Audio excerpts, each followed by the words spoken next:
The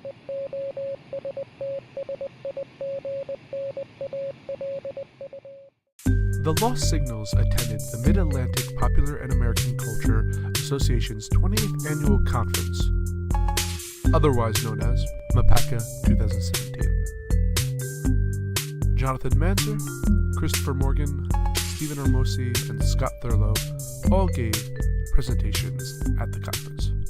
So please, enjoy. Well, first of all, hello everyone, welcome, and thanks for indulging me in what is about to be a somewhat dream of mine. I've been writing this talk in my own brain for about 10 years since Bioshock came out, and I'll be talking about Citizen Kane and Bioshock, and my own little sort of pet theory, and perhaps I can prove it to you today, that Bioshock should be given the same regard and the same level of respect that Citizen Kane often is. So first, I'll just do some quick background.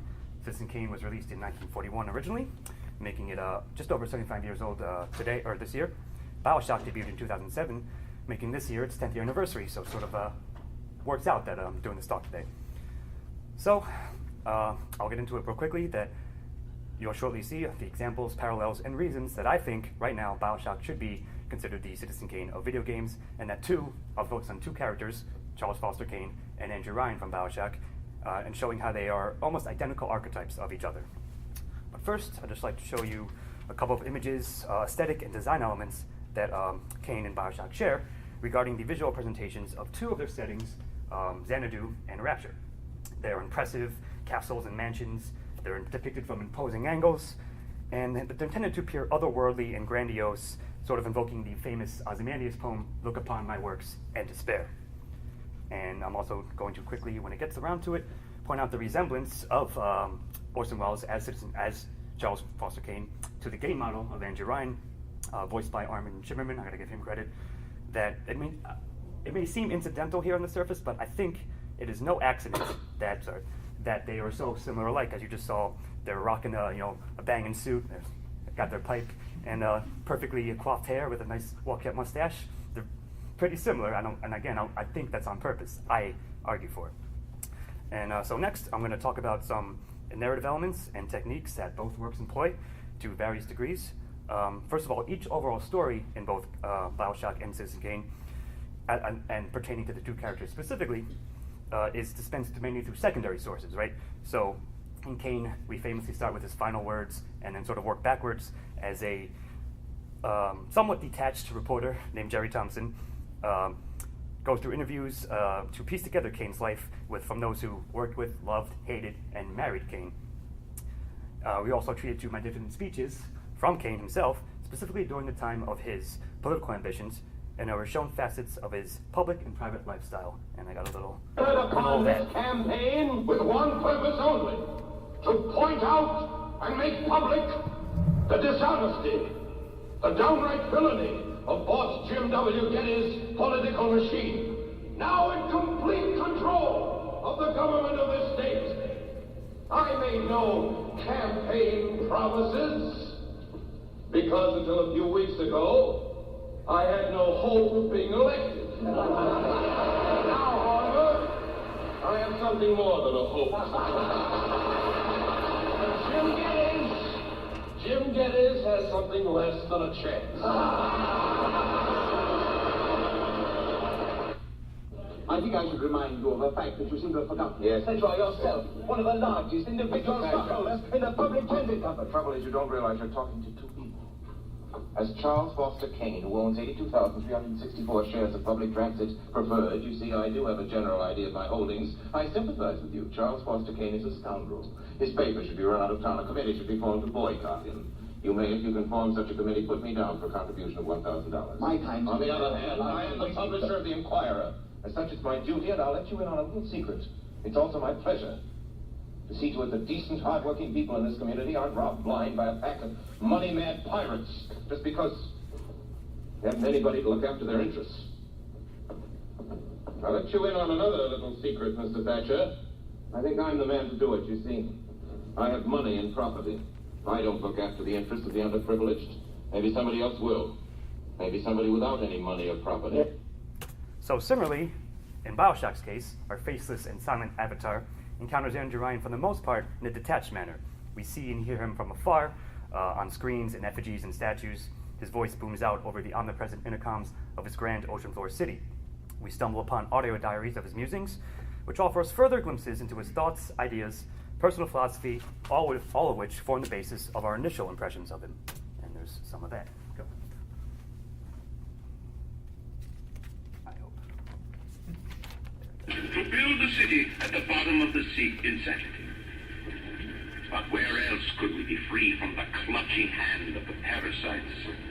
Where else could we build an economy that they would not try to control, a society that they would not try to destroy?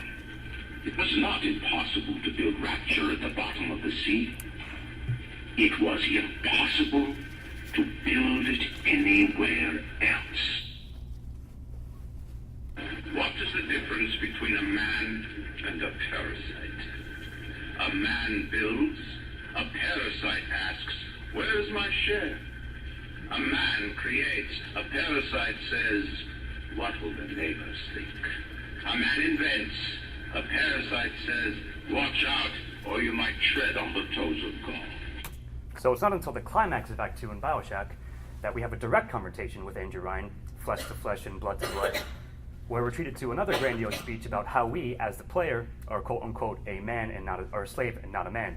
Now, I was going to originally give a whole talk about that very speech, but perhaps next year. Anyway, the point is that interaction is also Kane-like. Ryan bears down on us. He meticulously shadows our illusions from his own actual crumbling ivory tower. And if anyone's familiar with it, here's a condensed You version. think you have memories? A father, a family. Was there really a family? Was a man sent to kill or a slave? A man chooses. A slave obeys. So anyway, I'm just mentioning it, and I will have one promise, not too many more clips, but I wanted to show you how back-to-back, how both characters are so similar in terms of presentation and even vocal pattern and tone. And here is the collage of that. Well, you're going to need more than one lesson. You're going to get more than one lesson. Don't worry about me, guys. Don't worry about me. I'm Charles Foster Kane. I'm no cheap, crooked politician trying to save himself from the consequences of his crimes. Get it? Now next one's a little hard to hear, so. Here's the news. Rapture is summer. Sunken ship for you to plunder. And Andrew Ryan isn't the giddy socialite to be slapped around by government mob. For my physical defense, will not defeat me.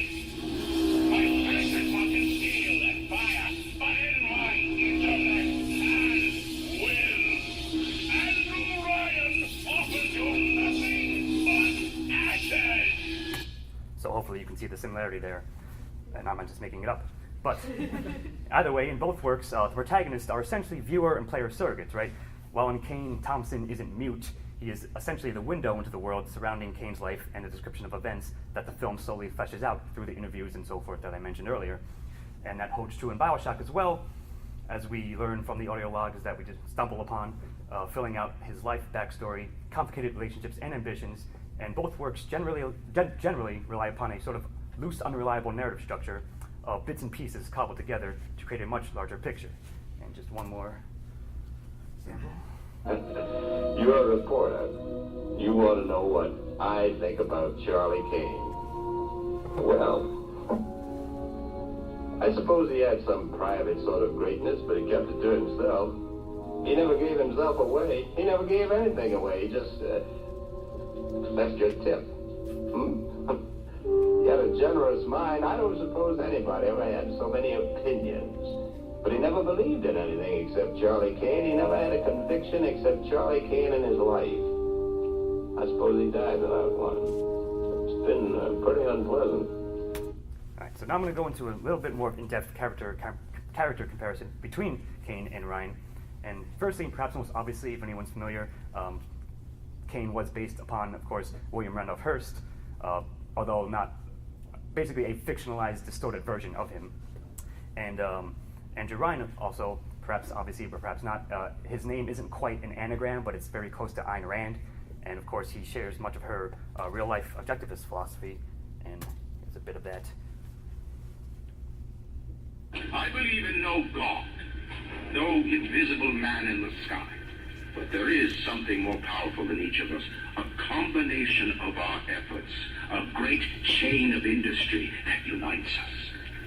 But it is only when we struggle in our own interest that the chain pulls society in the right direction.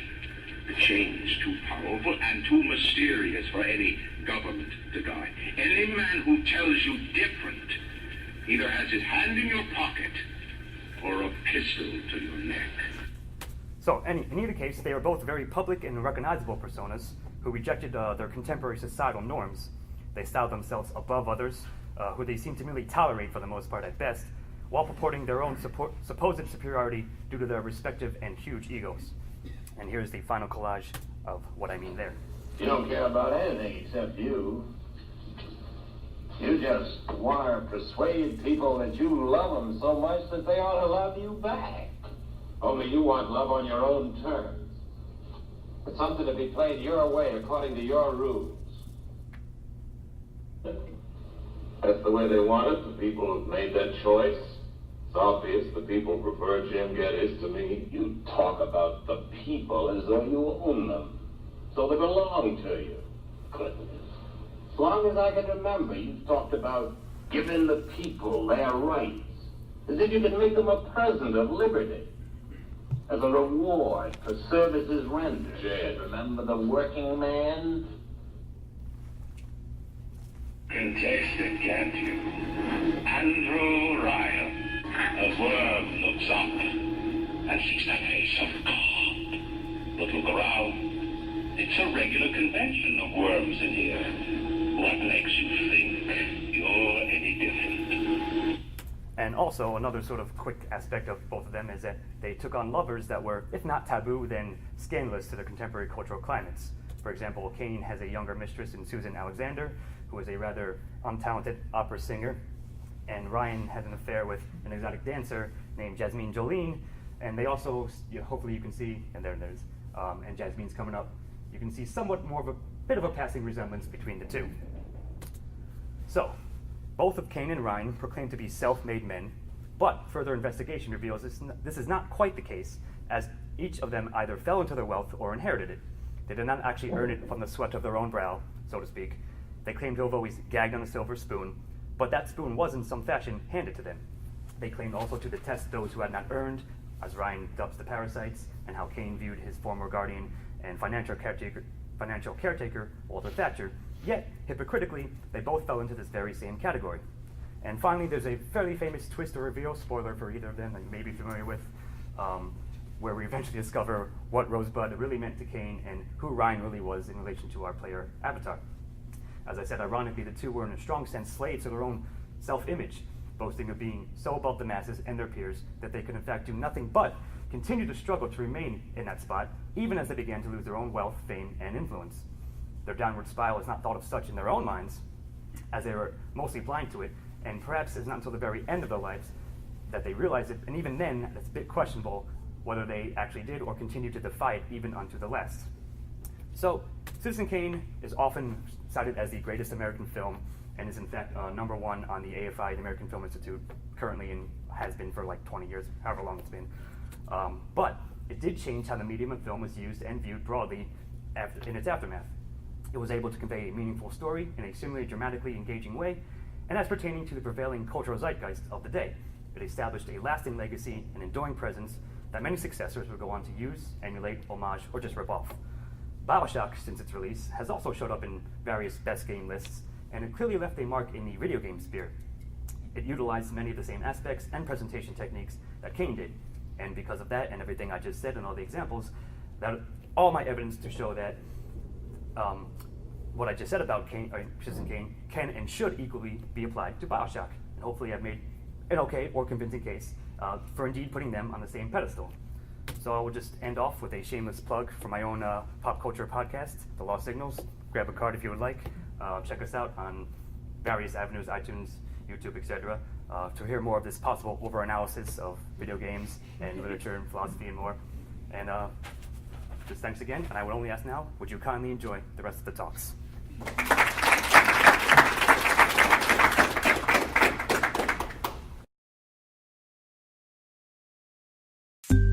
Thank you for listening to our presentations.